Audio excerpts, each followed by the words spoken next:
Hello everyone, welcome back to the channel. इस video में हम स्टार्ट करने वाले हैं जर्नल। ठीक है, जर्नल अकाउंट्स का सबसे इम्पोर्टेंट चैप्टर है। आप चाहे क्लास 11th में हो या आपने एमकॉम कंप्लीट कर लिया है, सीए, सीएस, सीए में कंप्लीट कर लिया, कुछ भी कर लो, जर्नल चैप्टर हर फील्ड में, हर स्टेज में, हर टाइम आपके साथ आएगा और हर टाइम आपको परेशान करेगा अगर आपको ये नहीं आता। जर्नल एंट्रीज बहुत इजी है। ठीक है, मैं आपको ब्रेक करके बताऊंगा हर एक एंट्री को कि आपको ये कैसे करना है, कैसे डेबिट होगा, क्यों डेबिट होगा, क्यों क्रेडिट होगा। जर्नल रूल्स बताए जाएंगे, सारी डिटेल में वीडियो होगी। आप सभी से रिक्वेस्ट है कि अगर अभी तक आपने हमारा चैनल सब्सक्राइब नहीं किया है तो कर लो। इससे पहले अकाउंटिंग इक्वेशन वाला चैप्टर कंप्लीट कर रखा है। ठीक है, उसकी वीडियो एंड स्क्रीन पे आ जाएगी, अगर उसको नहीं देखा तो उसको देख लेना। ठीक है, आज विदाउट बुक से करेंगे, कल अपन बुक से स्टार्ट करेंगे। ठीक है, जर्नल बेसिक चीज़ बताऊंगा मैं आपको। ठीक है, देखो, जैसे मान लो आपने परचेज कर लिया, आप सेल कर रहे हो, है ना, आप एक्सपेंडिचर्स का पेमेंट कर रहे हो या आपको कोई इनकम हुई है, उसकी आप जनरल में अकाउंटिंग कैसे करोगे। ठीक है, परचेज आप कुछ भी कर सकते हो, जैसे आपने स्टॉक परचेज कर लिया। ठीक है, स्टॉक का मतलब जो आपको बिजनेस में बेचना है या है। ठीक है, आपने फर्नीचर या कोई एसेट्स परचेज कर ली, है ना, एसेट्स अदर देन स्टॉक, है ना।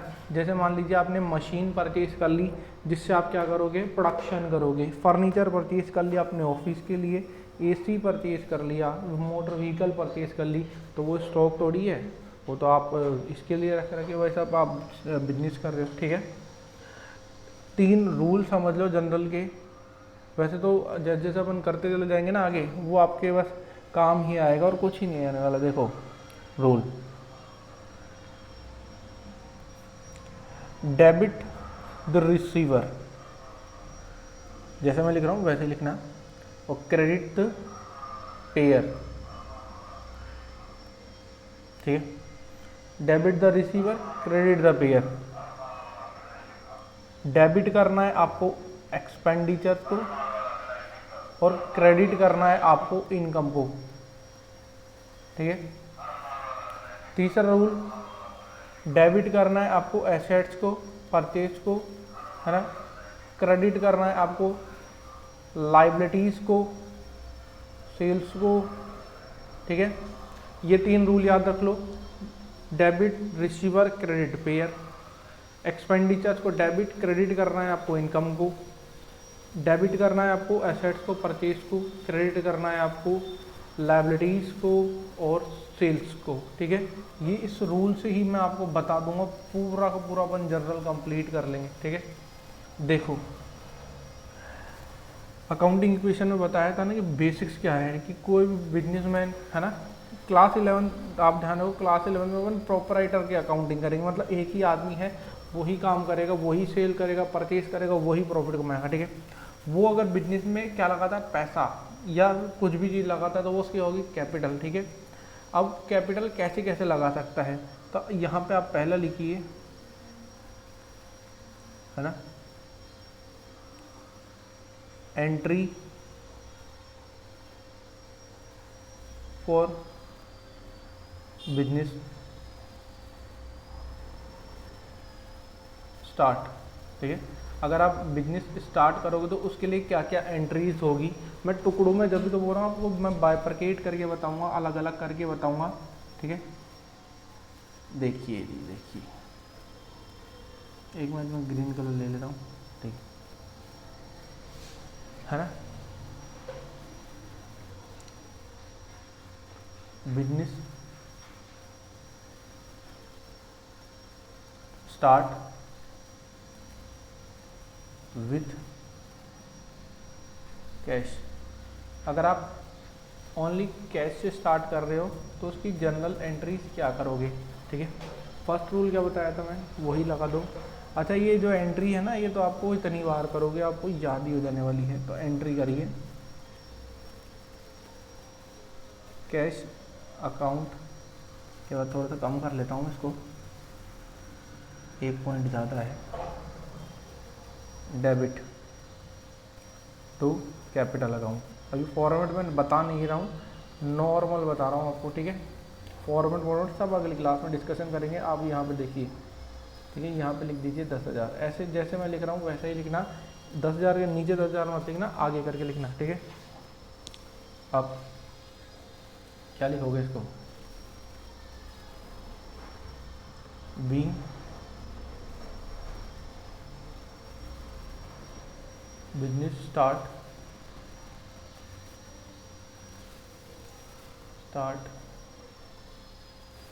विथ कैश, ठीक है। आपने कैश से स्टार्ट कर लिया। अब दूसरी एंट्री इसी में है ना, टॉपिक नंबर 1 में ही दूसरी एंट्री करेंगे अपन। अगर आप बैंक से स्टार्ट कर रहे हो, मतलब आप कैश नहीं लगा रहे हो, आप बैंक अमाउंट लगा रहे हो, ठीक है। Business start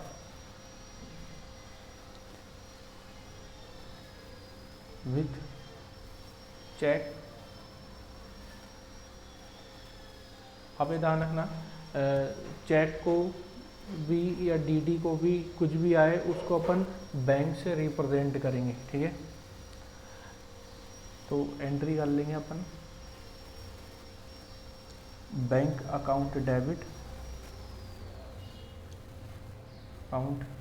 debit to capital, ठीक है। नरेशन में क्या आएगा, बीइंग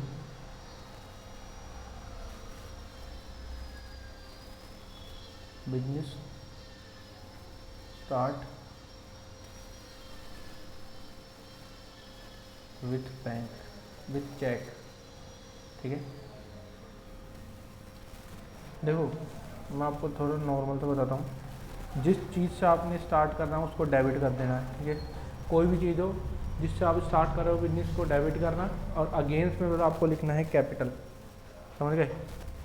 तीसरी एंट्री देखो,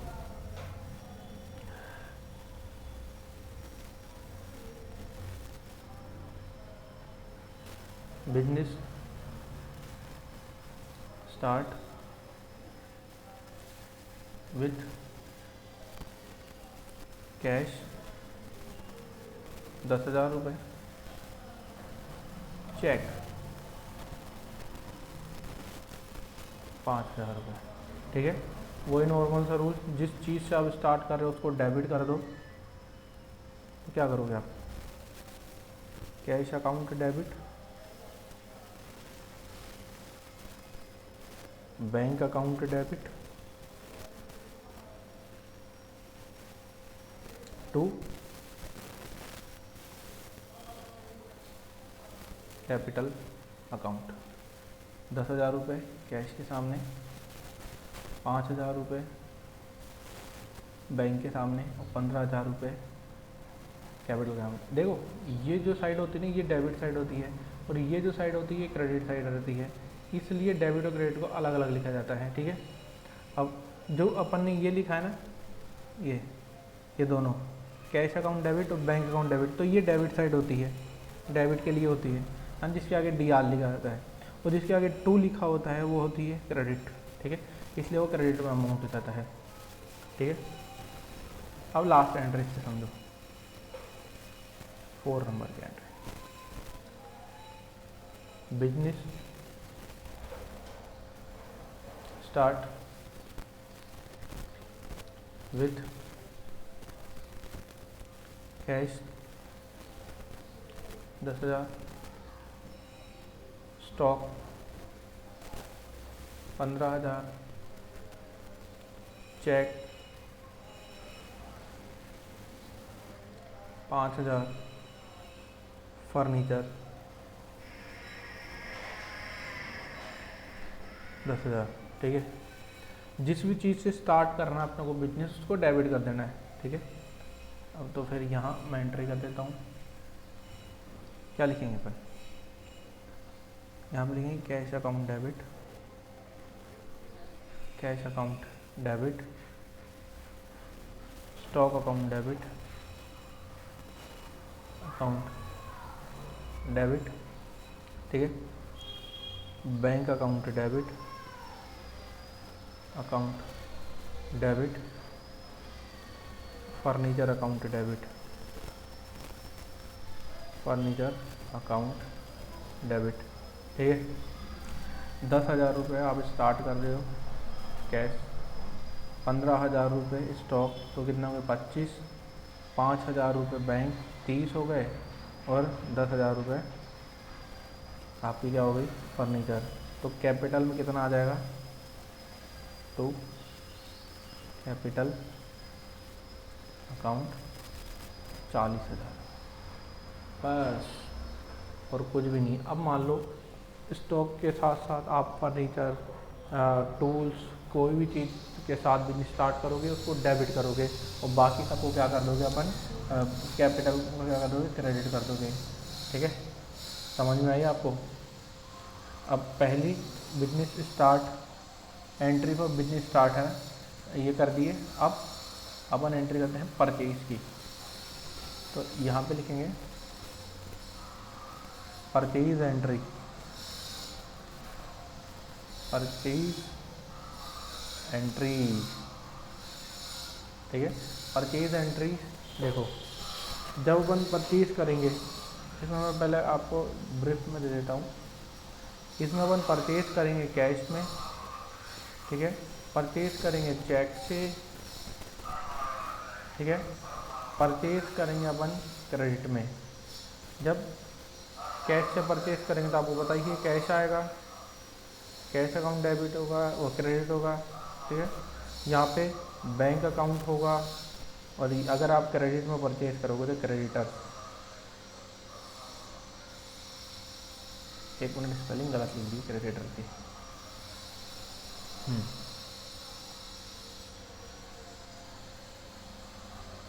ठीक है।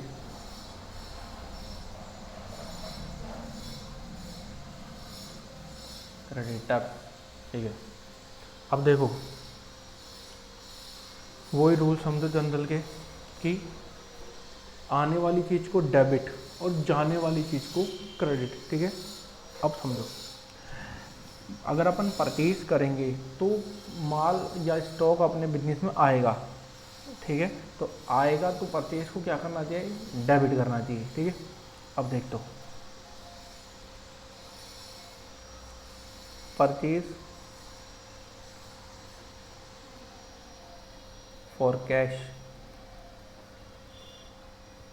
अगर अपन कैश के लिए परचेज करेंगे तो एंट्री क्या करेंगे, परचेज को अपन डेबिट करना ही है, ध्यान रखना, ठीक है।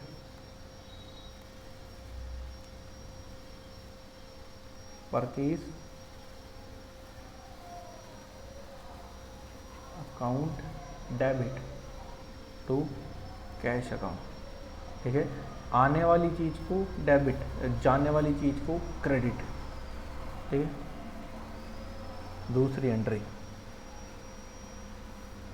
परचेज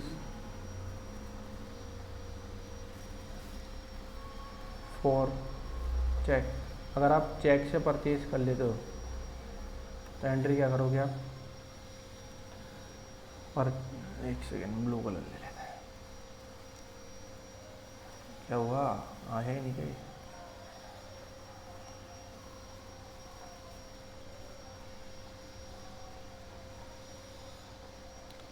परचेज अकाउंट डेबिट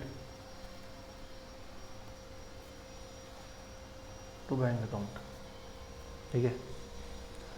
अब क्रेडिट में परचेज कर रहे हो, ठीक है, परचेज ऑन क्रेडिट, क्रेडिट में परचेज करोगे तो आप समझो आपको उधार में परचेज कर रहे हो, तो कैश नहीं आएगा ना बैंक आएगा, तो क्या आएगा, क्रेडिटर्स आएगा इसकी जगह, ठीक है। तो यहाँ पे लिखेंगे अपन purchase account debit to creditors,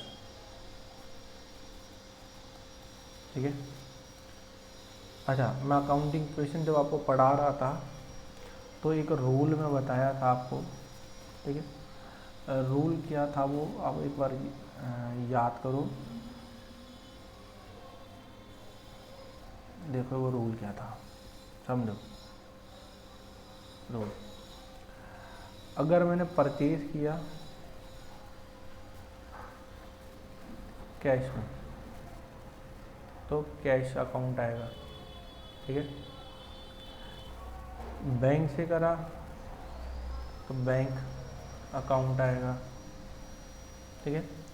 अगर परचेज लिख रहा है परचेज गुड्स फ्रॉम राजेश, अगर कोई नाम आ गया, ठीक है, तो वो क्रेडिट परचेज होगा,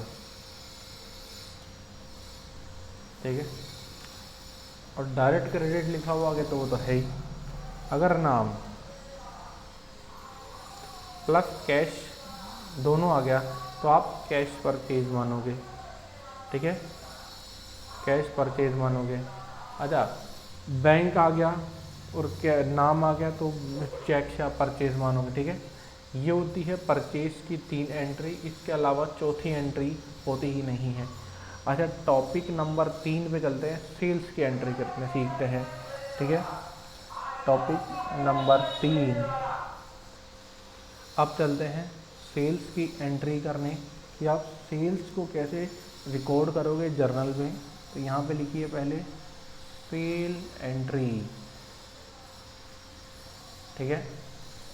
अब वही इसमें आप कैश सेल करोगे, ठीक है, क्रेडिट सेल करोगे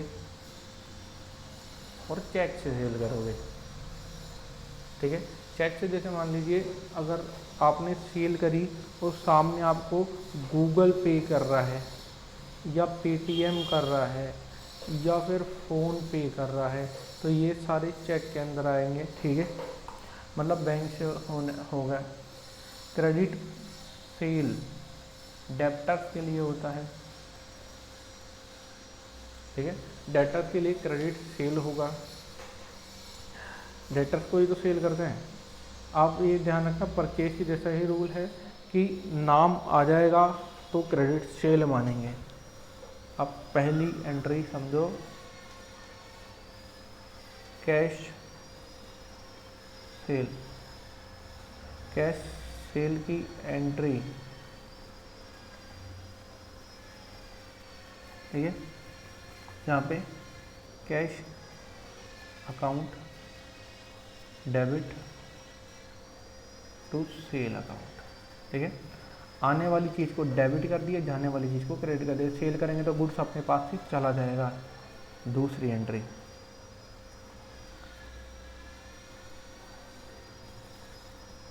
चेक से कर रहे हैं, ठीक है। एंट्री क्या करेंगे इसकी, bank account debit, account debit to sale account. तीसरी एंट्री, अगर आप कर रहे हो क्रेडिट सेल, ठीक है। अब इसमें कैश और बैंक तो आएगा ही नहीं, तो क्या आएगा, आपको लिखना है debtors, debtors account debit to sale account, ठीक है। बिल्कुल यही एंट्री है सेल की, इसके अलावा चौथी एंट्री कोई होगी ही नहीं। परचेज की एंट्री को उल्टा कर दिया अपन ने। अब एक्सपेंडिचर का पेमेंट करने की एंट्री देख लेते हैं। 4, ये है शायद 1 2 3 है ना, 3 हो गया ना। अब यहाँ पे आएगा 4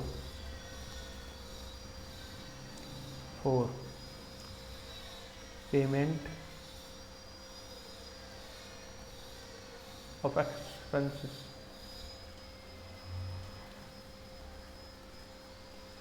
ठीक है। अगर आप एक्सपेंसेस का पेमेंट करोगे तो उसकी आप एंट्री क्या करोगे, पहली एक्सपेंसेस पेड बाय कैश, ठीक है। नॉमिनल अकाउंट का रूल होता है कि एक्सपेंडिचर्स को अपन डेबिट करते हैं और लॉसेस को डेबिट करते हैं, इनकम और गेन्स को क्रेडिट करते हैं, ठीक है। लिखिए, एक्सपेंडिचर्स या expenses account debit to cash account, ठीक है। दूसरा, एक्सपेंस पेड बाय चेक, ठीक है। अगर चेक से पे कर रहे हो तो एंट्री करेंगे एक्सपेंसेस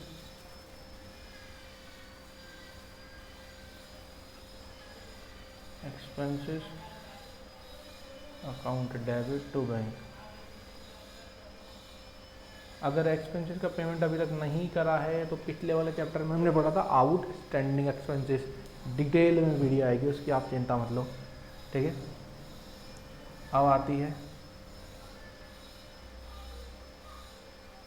इनकम रिसीव, ठीक है।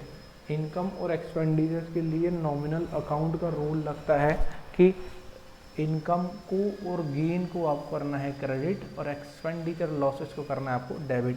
तो अपन क्रेडिट कर देंगे आप, है ना। यहाँ लिखेंगे इनकम रिसीव्ड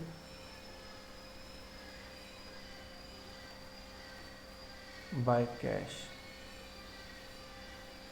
ठीक है। अब आप समझो,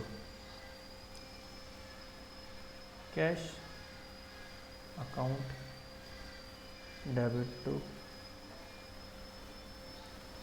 इनकम अकाउंट, ठीक है। दूसरी,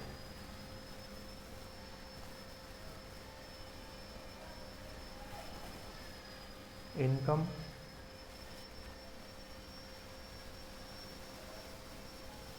रिसिव्ड बाय चेक। अगर आप चेक से इनकम लोगे तो एंट्री क्या करोगे यार, bank account debit to income account. अच्छा, अगर इनकम आपकी ड्यू हो गई है, मिली नहीं है, तो क्या करोगे, अक्रूड इनकम या अनअर्न इनकम वाला कॉन्सेप्ट आपने पढ़ रखा है अकाउंट इक्वेशन में, डिटेल में वीडियो आएगी, उसकी भी चिंता मत लो आप, ठीक है। अब इधर तक तो मैं आपको कंप्लीट करा चुका हूँ कि कौन सी क्या होती है। अब बचा है, देखो,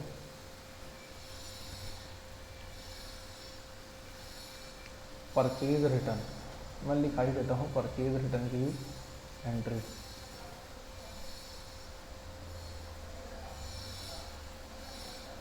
फोर नंबर पे जो इनकम फिफ्थ पे, ठीक है। सिक्स पे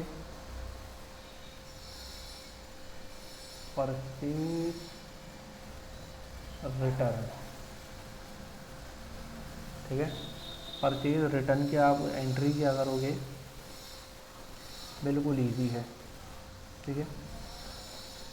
हाँ, समझिए, जब अपन एंट्री करे थे परचेज की तो purchase account debit to cash करे थे, है ना।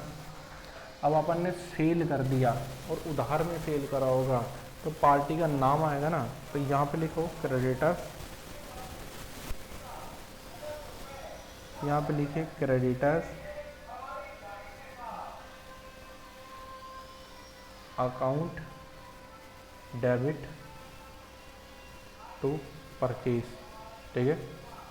अब परचेज की उल्टी एंट्री कर दी, इसको अपन समझे कैसे कि ये भी परचेज है या वो परचेज है, तो इसको अलग से शो करने के लिए यहाँ पे बस लिख दो रिटर्न,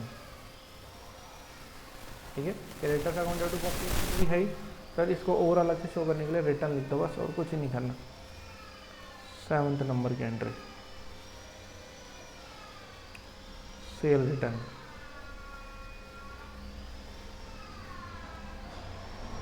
ठीक है। सेल की एंट्री क्या करे थे, debtors account debit to sale, उल्टी एंट्री कर दो, सेल्स को ऊपर लिखो, ठीक है, अकाउंट डेबिट टू डेप्टर्स।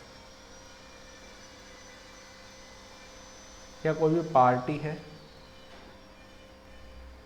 ना, कोई भी पार्टी है उसका अकाउंट लिख दो। यहाँ पे क्या लिखोगे, सेल, है ना। अब फिर पहचानने के लिए कि सेल रिटर्न है, यहाँ पे रिटर्न लिख दो बस, और कुछ करना ही नहीं है। मैं बेसिक आपको एंट्री बता चुका हूँ। अच्छा, अगली बार समझेंगे अपन ड्राइंग्स, इंटरेस्ट ऑन ड्राइंग्स, है ना, GST, trade discount, cash discount, mix entry, ledger, ठीक है। आने वाली क्लासेस में यही सारी चीज़ें चलेगी। अगर अभी तक आपको पसंद आई वीडियो, लाइक करके जाना, चैनल पर नए हो सब्सक्राइब कर देना, ऑल नोटिफिकेशन बेल पे क्लिक करके जाना। आपसे हम मिलेंगे अगली वीडियो में, बाय बाय।